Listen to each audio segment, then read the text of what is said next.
It is the first snow of the season for the winter of 2022.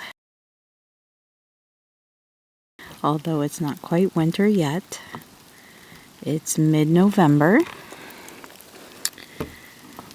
And we got a light bit falling and then a heavy bit, and now it's doing snowballs.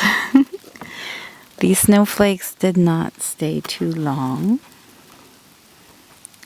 There is one. Let me change my light.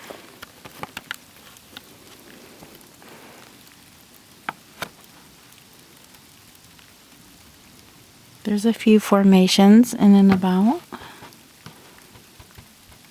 but overall very slushy and not staying for long.